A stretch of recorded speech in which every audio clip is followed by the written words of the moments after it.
listening to Give God 90, where we're not afraid of the tough biblical questions, because we will dig through the language, the culture, and the history to find the truth revealed in the words of our Creator. I wanna see the light.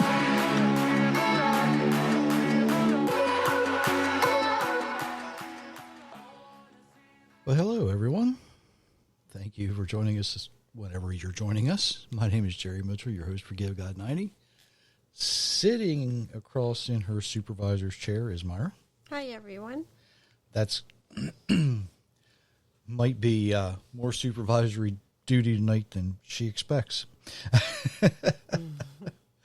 What we're going to look at tonight, I'm going to be honest. You have to be willing to go places to study this stuff out that sometimes you don't want to go. But I went there, shined the light on some things that really doesn't like light. And it's going to be an interesting ride, to say the least.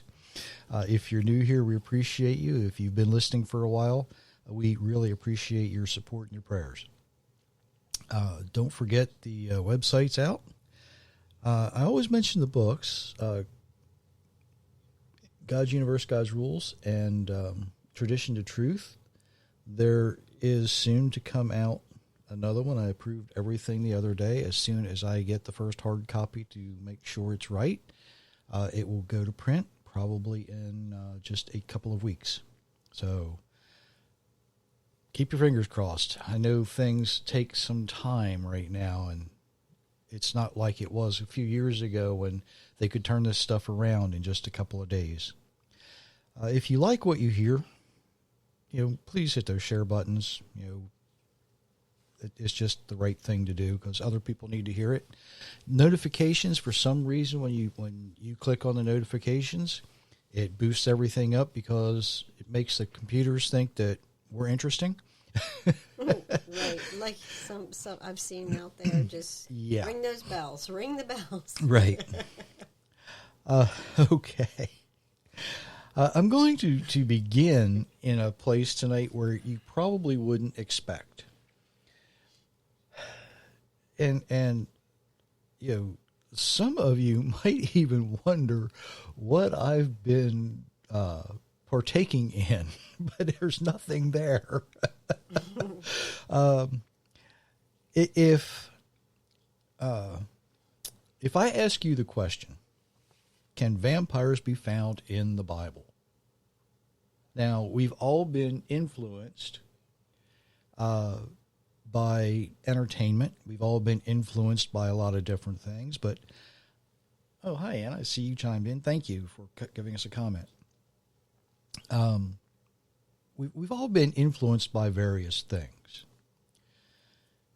So Myra's going to read a couple of verses from Solomon's Proverbs and see if you can tell what this is referring to.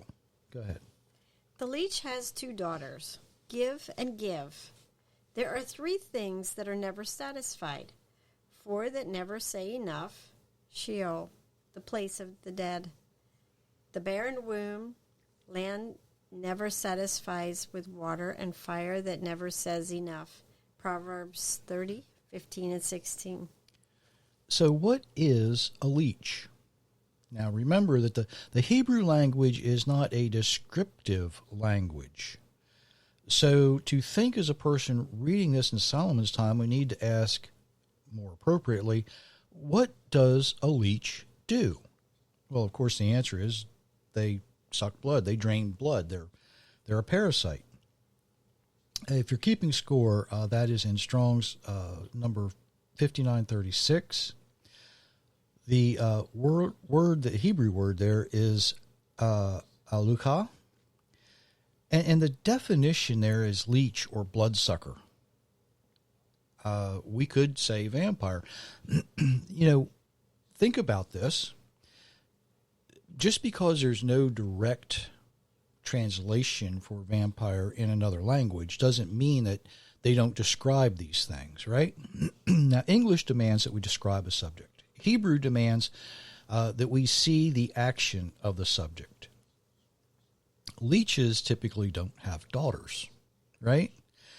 Leeches, they reproduce in a very, very strange way. They mate, and then a cocoon develops that has the eggs in it, and that egg sac is protected by the parents. But leeches are parasites. They feed off of a host until it dies. If they hang on long enough, the host will die. Then Solomon uses the repeated words of the offspring, something that is associated with this very closely. Give and give. And that shows just how dangerous these things really are. Solomon uses the place of the dead, an empty womb, dry land, and fire to describe these creatures. Now we know that the place of the dead will never be filled, right? A woman who never gives birth will never know the joy of motherhood. Dry land, the kind that, like sand, that water just falls through, will never produce any real quality food. And of course, fire will consume all of its fuel before it extinguishes itself. Be careful not to confuse the mythical vampire of Bram Stoker's Dracula here, though, right? That's not what Solomon is describing. Our entertainment industry especially gives us visions and pictures that are not necessarily the real thing. What Solomon's talking about, you can't kill one of these kinds of leeches with a stake through the heart. All right. They're not afraid of sunlight. Some might sleep in a coffin, but they will suck every ounce of life out of, the host, either physically, financially. And we probably all know people like this, right? You probably know someone who is constantly asking, constantly begging, constantly, I want. It's all about me. I got to have. There's never enough. It doesn't matter what or how much you give. It's never enough. So why do I begin with an odd reference like this?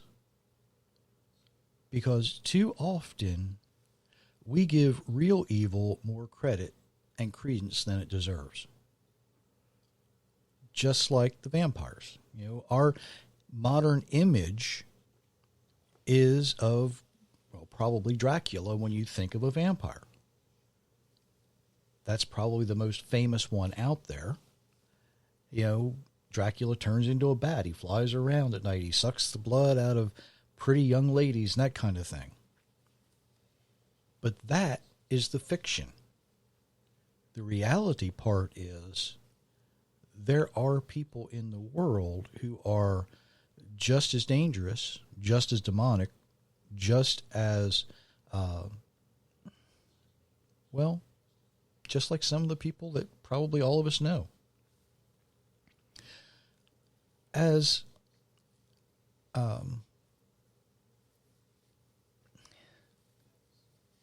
let me say it this way. Let me say this way. Evil feeds off of fiction. It feeds off deception. It feeds off confusion, hate, gossip, and all of the unholy things in the world. As I was writing the new book, Inheriting Lies, I included an entire chapter devoted to the difference between monotheistic and polytheistic thinking. The pagan religions give us the polytheistic mindset. There are many, many gods, right? And they all have control. Unfortunately, that carries over not just the way we might think about the creator, but in a way, modern mankind may think of evil about this as well, with a polytheistic mindset. How many different evil type things are out there? Today we think about evil spirits, demons, and even devils as evil, and we use these words in English to describe what they are. I even need to use the term unholy spirits because it's easier for people today to understand what I'm talking about in our English language. But it does get confusing because spirit is nothing more than moving air or breath. When we speak, we release spirit, either good and holy or unholy and evil. Those are your only two choices. The Bible in the New Testament uses these words because the people living at that time and in that place had been influenced by the polytheistic thinking, and they needed a way to understand these things as well. Not to mention that the Greek language is descriptive, not action-based, so they needed a way to convey these thoughts to a group of people who were not used to thinking about one thing. They wanted many things, many gods in the pagan and Greek religions, many evils in those religions as well. So, is there something in the Bible we can use to see just how the original would have been presented and get some insight into the way that we really should be thinking about these things? Well, of course there is. Why don't you read the next passage for us? When her time came to give birth, there were indeed twins in her womb. The first one came out red, covered with hair like a fur coat, so they named him Esau. After this, his brother came out grasping Esau's heel, so he was named Jacob. And Isaac was 60 years old when the twins were born. Genesis 25:25. So now, hopefully you're asking, why would you go there when we're talking about recognizing evil? Because Esau was born hairy. Okay? Strong's 8181, the word Sair is there, and the definition is hair. But just a couple of chapters later, look at what we read. Go ahead and read that next one. Jacob answered his mother Rebekah, "Look, my brother Esau is a hairy man, but I am smooth-skinned. What if my father touches me? Then I would be revealed to him as a deceiver, and I would bring upon myself a curse rather than a blessing." Genesis 27:11 and 12. Now, this word, Strong's number 8163, is not Sa'ar, but Sair. And it comes from the same root. This particular word is used 59 times in the Hebrew Bible, to be exact. And the interesting thing here is they're so closely related. Now, listen to the next passage. They provoked his jealousy with... You missed one. Oh, sorry. They must no longer offer their sacrifice to the goat demon to which they have prostituted themselves. This will be a permanent statute for them for the generations to come. Leviticus 17:7. The same word hairy is used here to describe a hairy goat.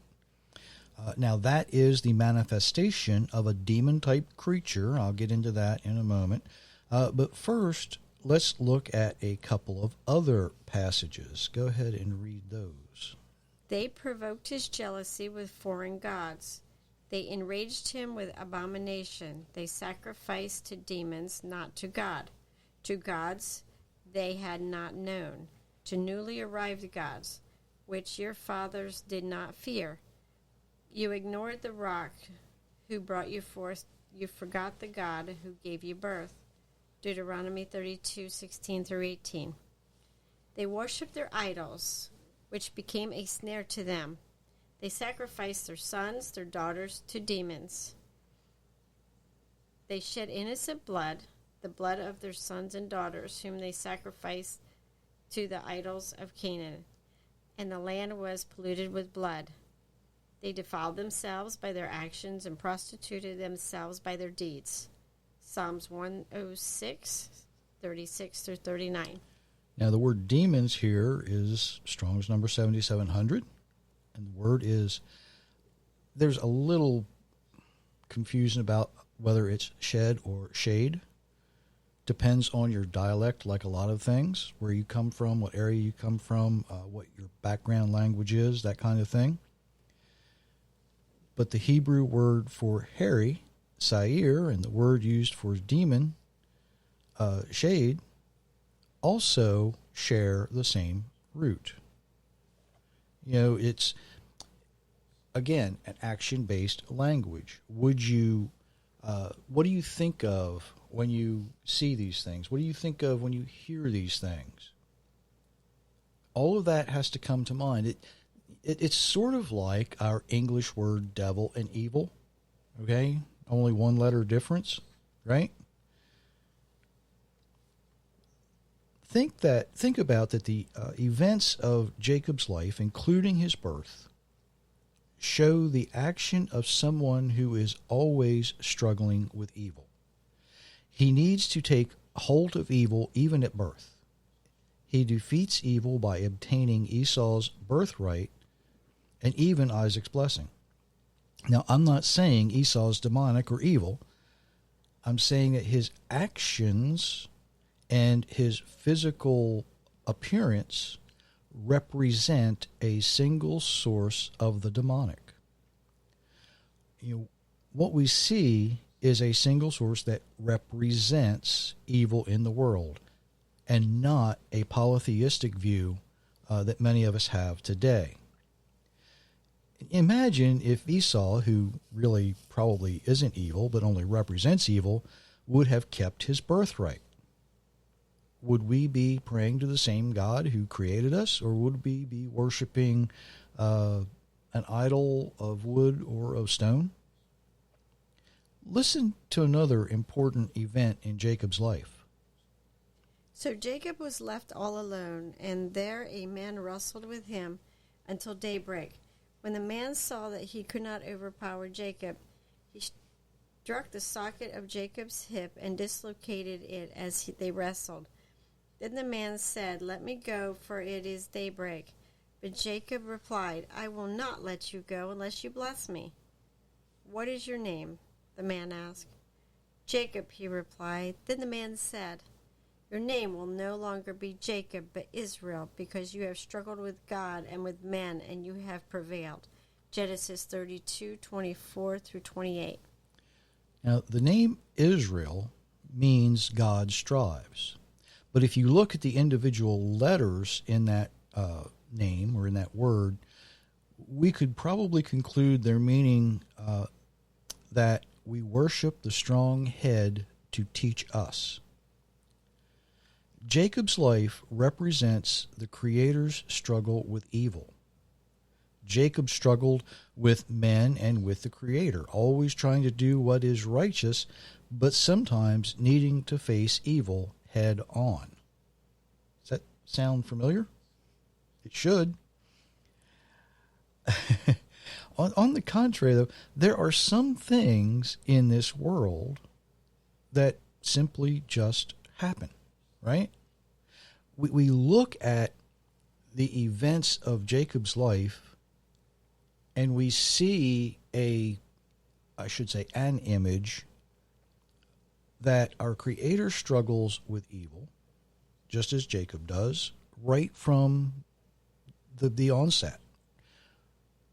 Prior to, believe it or not, our physical universe being created. Remember, Genesis chapter 1 is chronological. And in the beginning, God created the heavens first and then the earth. His realm where he lives with all the divine beings, and then ours. The understanding is that the first one who rebelled against God did so prior to our universe being created. So all of that comes from a single source. That's what it goes back to. That's why it's so important to understand Genesis. Now, what about some of the things that might just happen? Not everything is a blessing. Not everything is a curse, right? We're going to look at something that is recorded in Luke. And I'm going to read this one for a couple of reasons, primarily because I forgot to highlight it. At that time, some of those present told Yeshua about the Galileans whose blood Pilate had mixed with their sacrifice. To this he replied. To that he replied.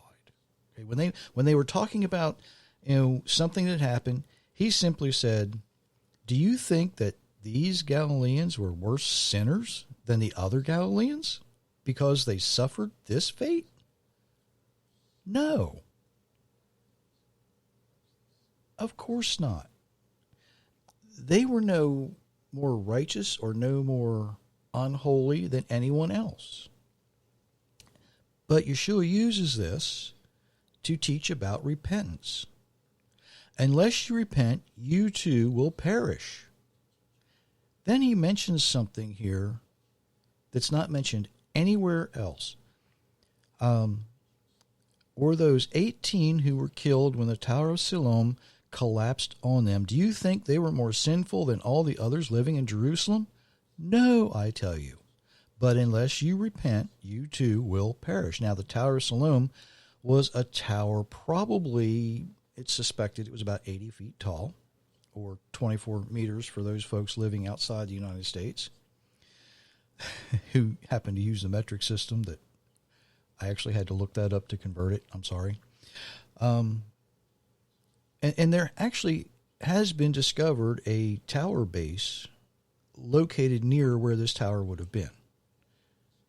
Again, there's no other references to this in the Bible.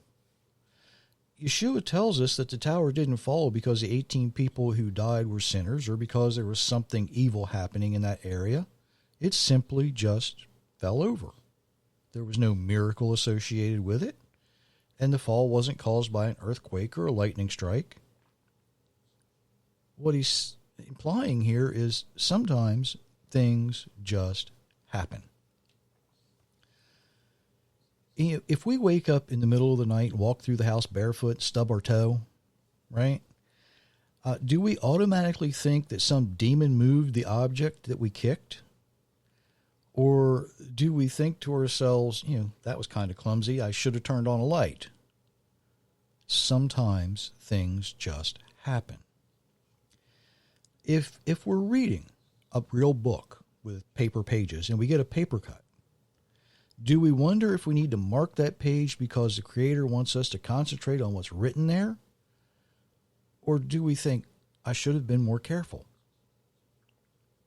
If we're running behind while we're fixing something to eat and we cut our finger while we're fixing the food, or we burn ourselves while we're cooking the food, do we think it has some deeper meaning, or should we just slow down and maybe be more careful? I can probably take a lesson from that right there. I had a very wise old man tell me when I was very young, the best thing you can do when you're in a hurry is slow down.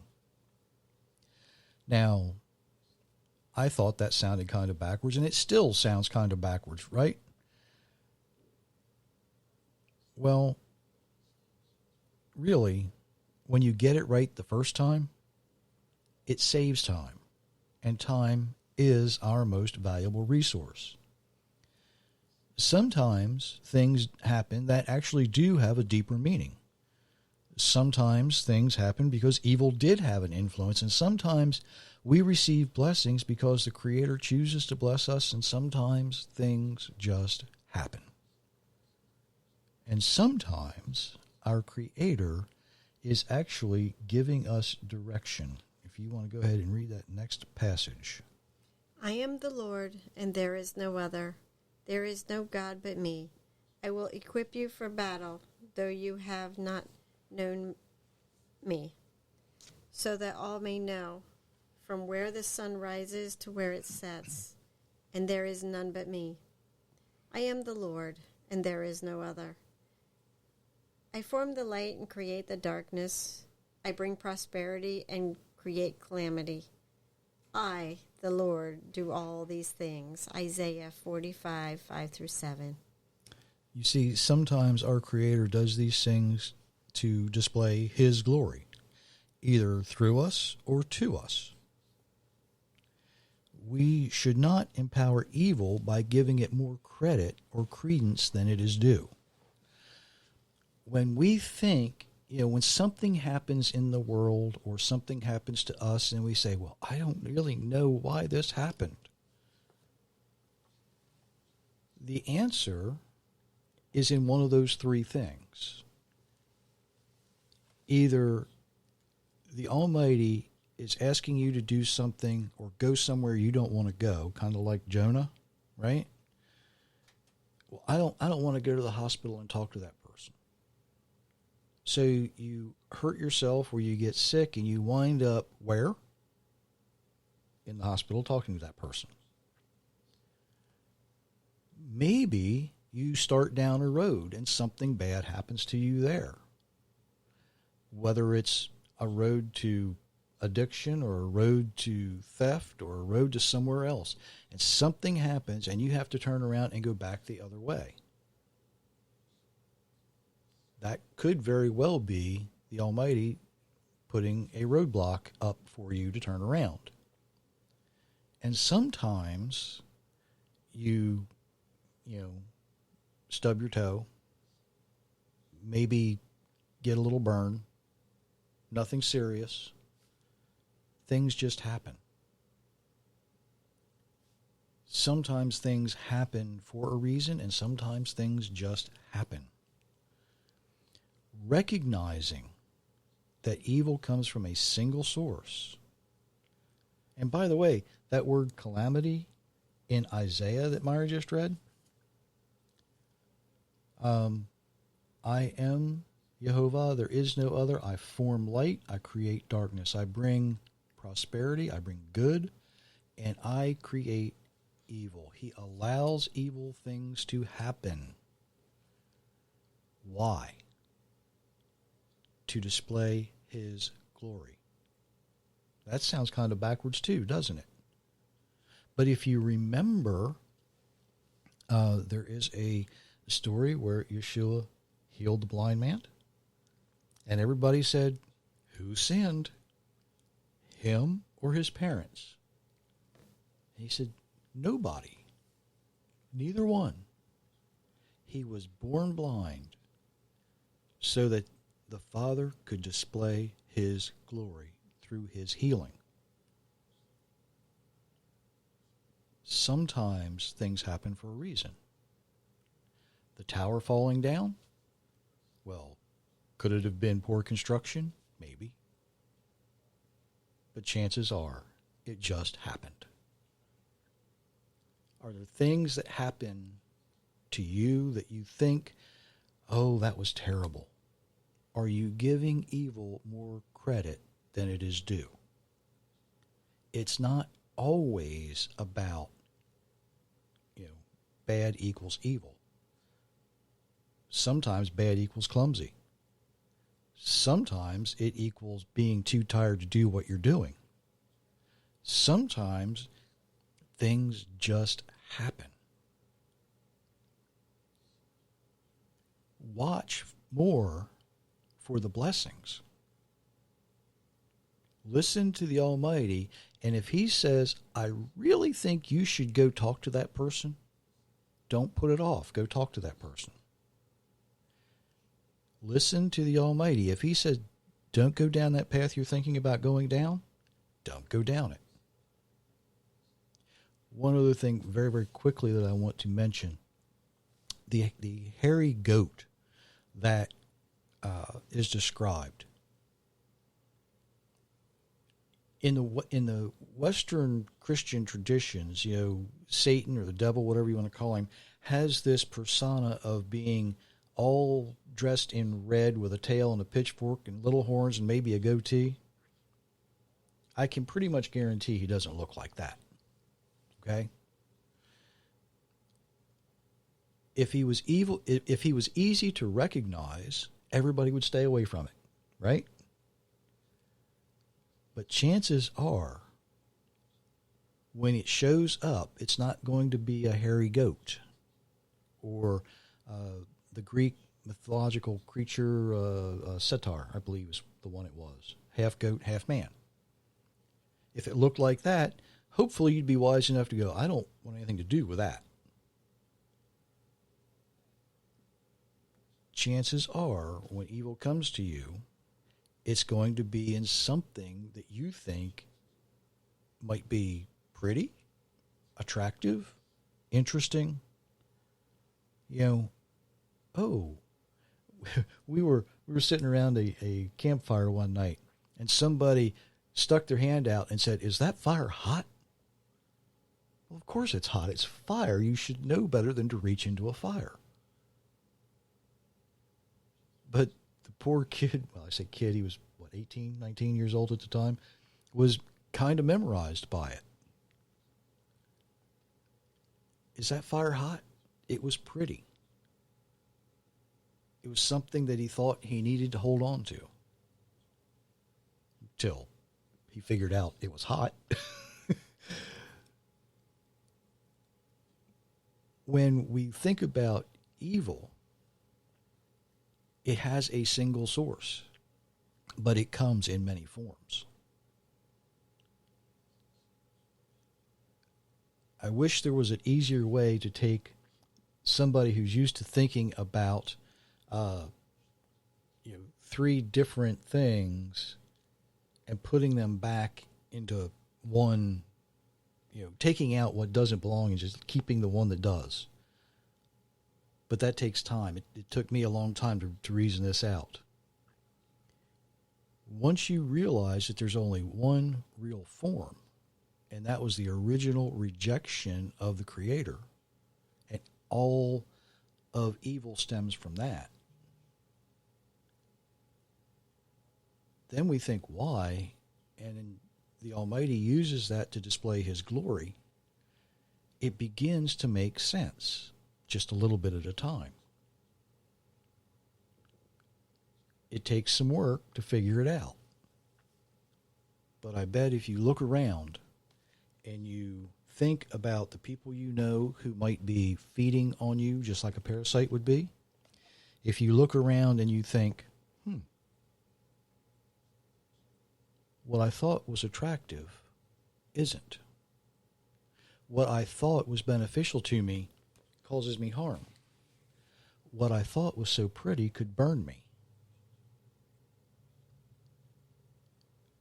I wasn't going to say it, but years ago for me, that evil came in the form of a brunette about 5'5" tall.